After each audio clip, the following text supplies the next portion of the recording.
Wow, we're getting on through the day here. This is pretty awesome. We're having some great speakers, some good stuff happening. People made some tokens today. This is pretty cool. I want to now introduce Sydney Armani, FinTech World Media Corporation.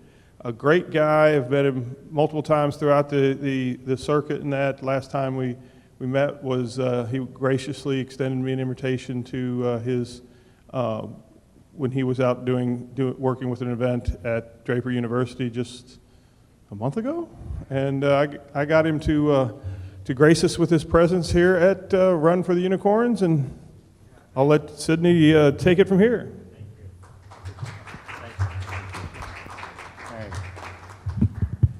Hi, everybody. My name is Sydney Armani. As Andrew said, I am the CEO and founder. I normally don't say founder, but I the FinTech World and the FinTech World and Crowdfund and Crowdfunding USA. And first of all, I want to thank Andy for this event. It's very nice, and it looks like a run for the Derby and a run for the unicorn. Hopefully, it's run for the ICOs and cryptocurrency, because I think we're in the beginning of the, very, very beginning of the stage. But so I want to thank you, Andy, and you know, you guys are here, and audience at home. And so my story is usually I don't have any kind of a presentation, anything of that. But if they put what it is I normally go talk to people about.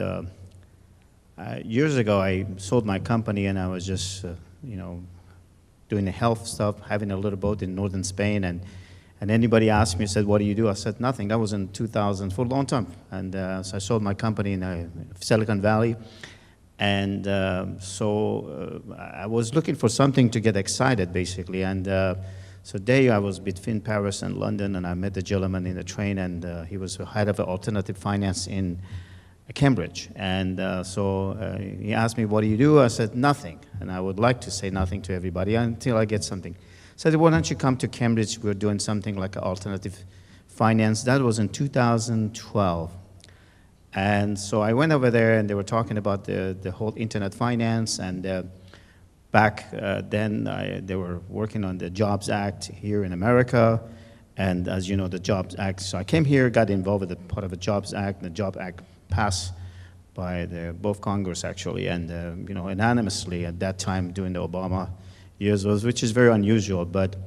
And it was a lot of good things come out of the Jobs Act, and it had to do with a lot of the finance and Regulation A, Regulation A plus, you know, Title I, Title II, which is, you know, for years you could not even advertise. I could not come to you know, this place and say, you know, I have some offering to do, but under the Title II, you could be able to advertise your offering to, that was a 70 years law, that you could come and offer your security to the accredited investors.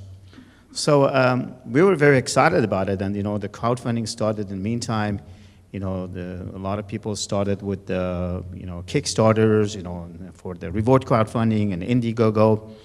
And we were waiting for this Title III of the Jobs Act, which is, you know, was equity crowdfunding. And equity crowdfunding, as you know, was very good things, but because the laws, you know, the people regulated to go to the FINRA, non-accredited investors to go to the FINRA portals, FINRA authorized portals, and be able to invest. And, you know, but they took about almost 2.5 years SEC.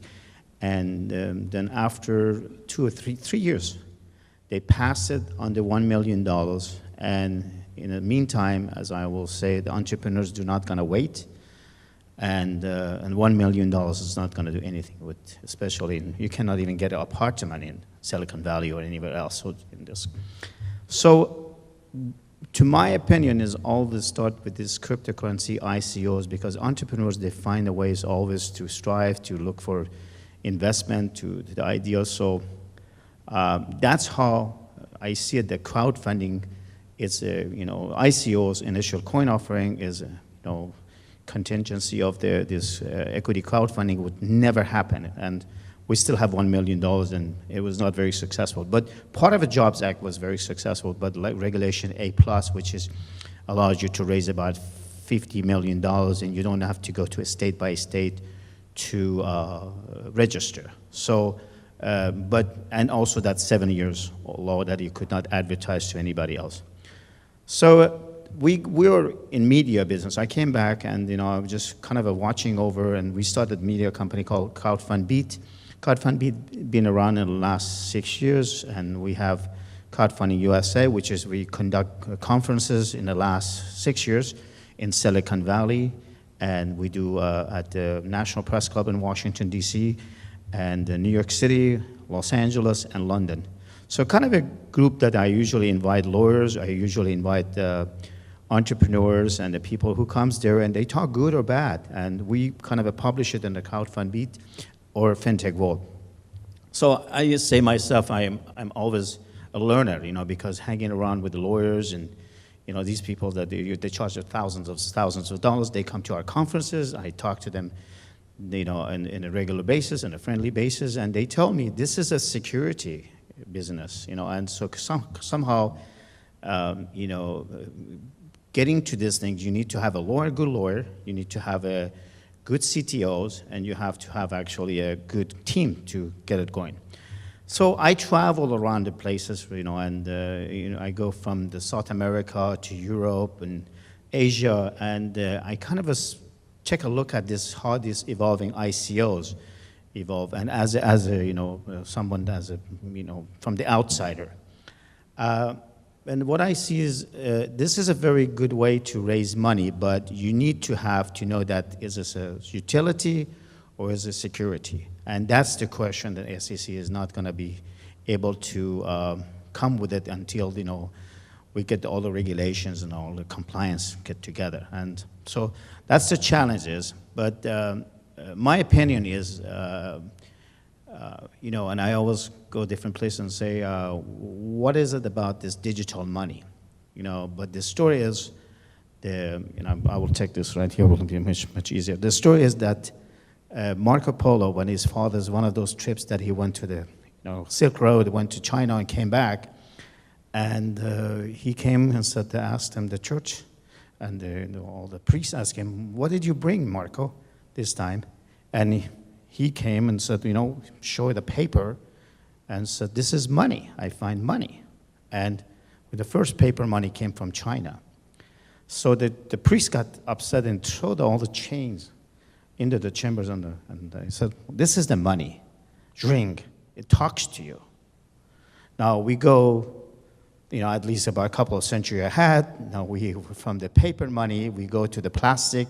From plastic, you go to a Starbucks, you see a lot of kids, they ding, ding, ding, they go with this. So cryptocurrencies and digital currencies is here to stay.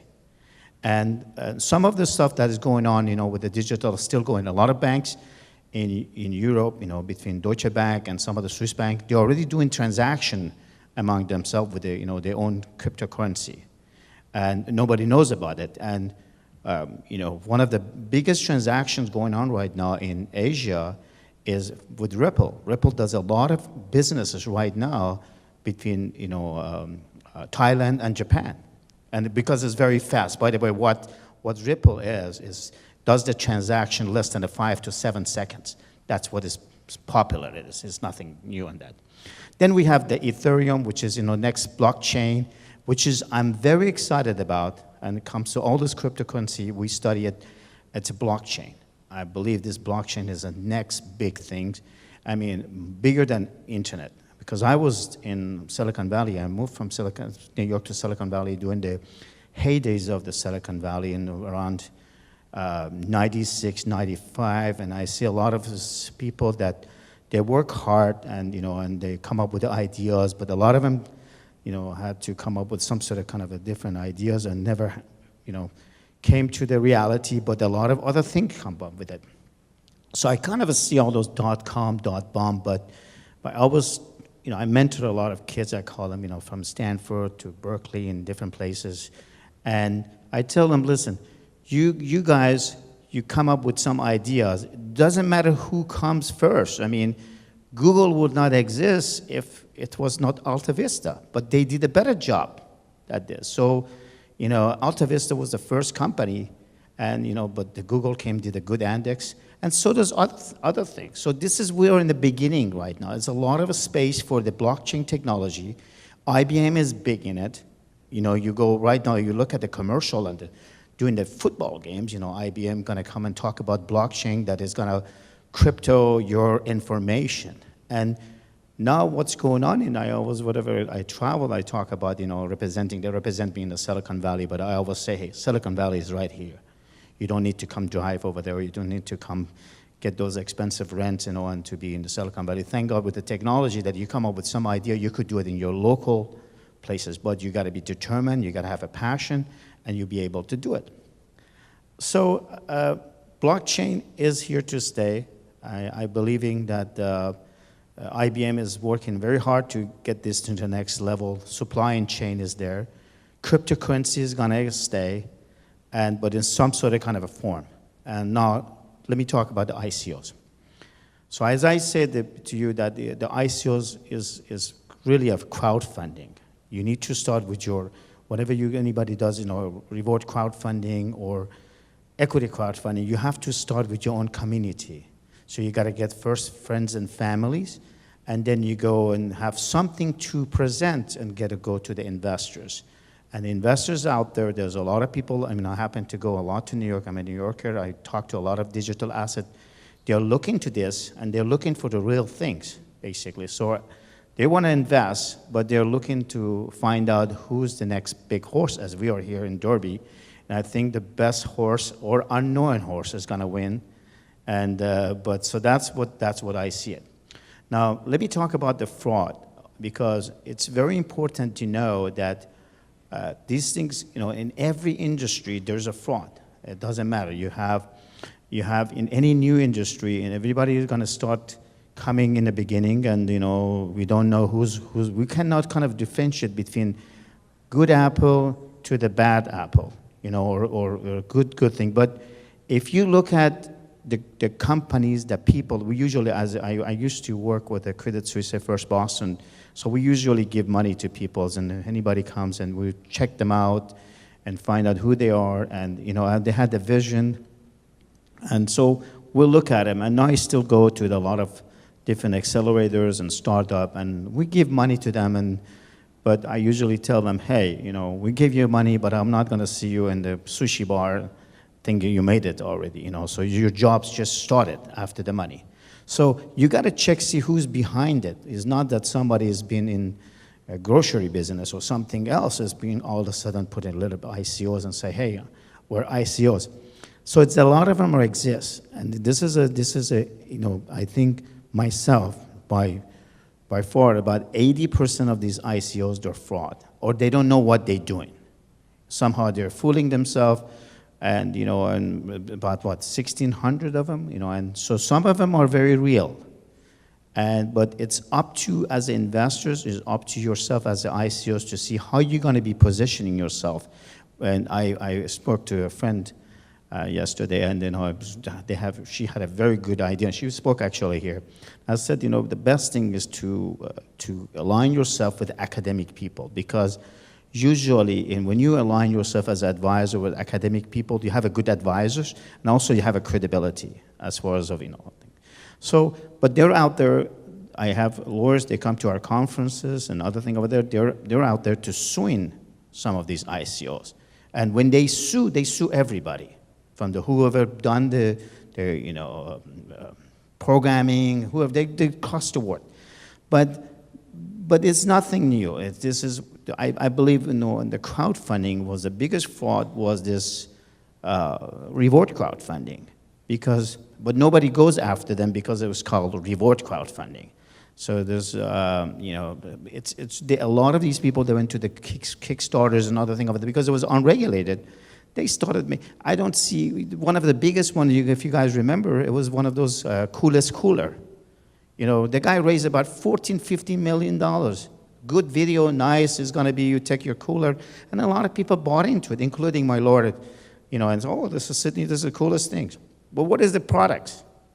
I never see one single product out there, but nobody talks about it because it was reward, it was unregulated. So I really have to like to go after those people, you know, or somebody started a video game, I'm going to mention that, Mark Anderson, he raised about 180 million, over $200 million under reward crowdfunding, $35 from the kids, which is, they're not going to after them. But they have not produced one single game.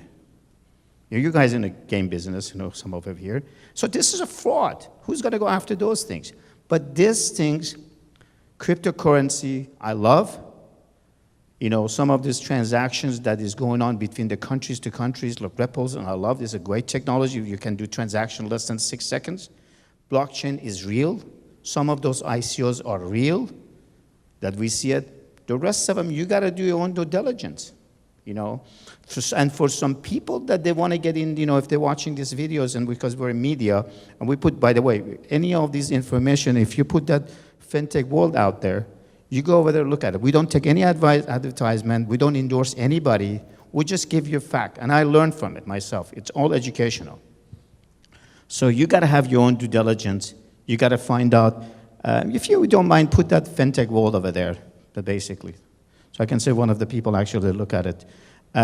So you have to, you go a little bit down, please. And I don't have anything over there. I don't have one of those fancy. So this is some of the conferences as I speak, including this conference. If you speak here, I'm going to talk to Andy, produce it. If you go a little bit down, that's one of our conferences in National Press Club. And so we give a lot of educations. Your ICO, you're thinking about ICOs, you're thinking about doing something. It's not just put some website, and somebody got to come. You're here, right here, the ultimate beginner's guide to the ICOs. And some of the reports that we do. And, so if you have articles, you got some opinion, send it to us. We will publish it. We want to let everybody knows about it. So, we got a report from Capgemini. We got, report from PwC, which is Capgemini. They came a couple of years ago about, blockchain, which is, that's what you guys need to look at it. So what's the future? We're in the beginning of this blockchain technology. So if you have a product and a blockchain you want to put on a supply and demand, which is going to eliminate the middleman. That's what the blockchain is going to do. And then I go to a lot of different conferences, which is, all these academic people, and we invite them too. And that's what really I'm excited. I think we're in the beginning. This is going to be bigger than internet. So, and IBM is, if any of these people, they come forefront of this, especially IBM, it's here to stay. Blockchain is here to stay. Now, going back to the ICO, if you have any ideas, why not? Bring it up. But start with your own team, start with your CTO, bring it to the, traditional VC. I think, before you go to the ICO, you need to talk to, to somebody as investors. Would it be $500,000, $250,000, and get some connection and have an exit? Because that's very important to have an exit. Anybody come to us and ask us for money, we ask them, who's your customers?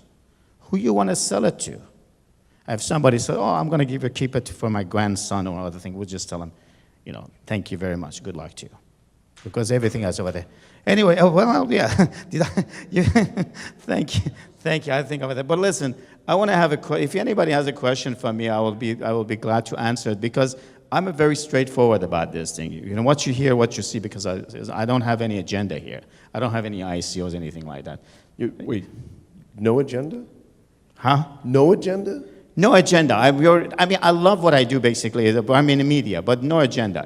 Really, don't have any kind of. I love what I see. Some of these presenters that were here, and since 2 days, I was very amazed about them. They are very great. And so that's personal.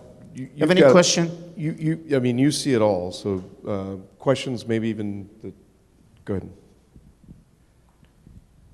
I've seen it all. So how do you see it all? Yeah. I see what happened to the crowdfunding. I see what happened to the, some of it is good.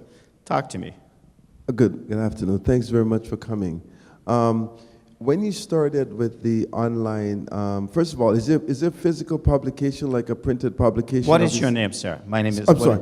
What is your name? Let me start again. Thanks very much for coming. My name is Oslin Lewis. Okay. From Genie Paper Studios. The reason I'm asking you, the one question I'm asking you, do you have a print version of this magazine or just the online version? It's just online. Nobody prints anything these days. Yeah, I just on the plane. And the next question I wanted to ask you was that when you started making this magazine, this portal, to begin Easing. to get it together, or FinTech World.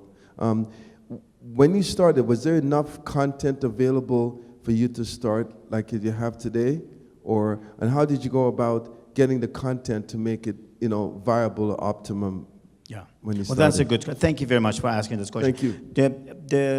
When we started, we started with all these conferences like this. So the videotape that is right now is, Andy's getting it, hopefully giving it to us. We edit it, we put it in online. So we create content for our zine. So and the video is the way to go. Now let's say you have some report, and it could not be, video, so we'll insert those reports. So we get report from, as I said, from PwC, Capgemini. Some of the attorneys, they write, we have a lot of attorneys write for us. And they want to have a medium, they're not going to be, these days, we're really of a niche, market for these, the attorneys, they'll send it, we have people in the business, they send it without any advertisement. We don't want to have anybody promote themselves. We don't promote anybody. So it's more of a, and we bring people. I bring people to our conferences, which is good.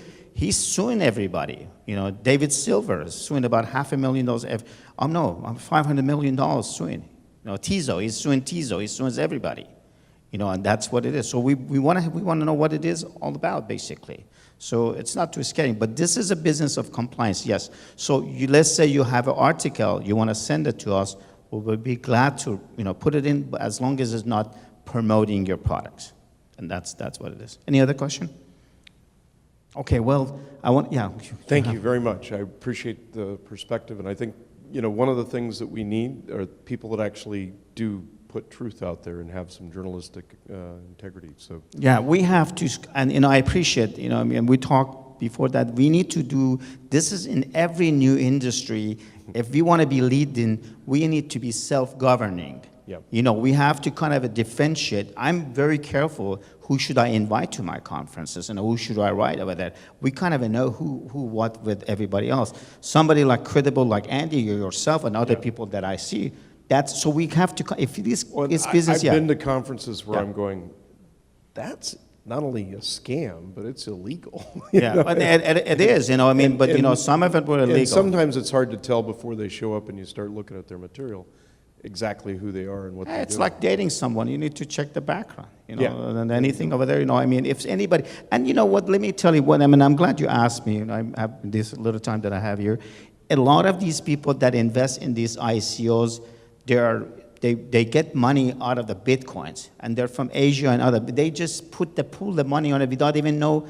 I talk to people. Oh, yeah. Said, Sydney, these people, they send me the money without even PPM. I said, no, I don't need the PPM. Just here's the money. Here's cryptocurrency over here. It's a spray and pray kind of approach. That's what Tim Draper says, spray and pray. But it's kind of a pump and dump too, because they'll get their money out as soon as they can. That's a good question. So I see it over there. A lot of these ICOs, not all of them, that I don't know one of the particular country over there, they pump it themselves. So they come over here and said, we raised about $4 million. Where does this $4 million come?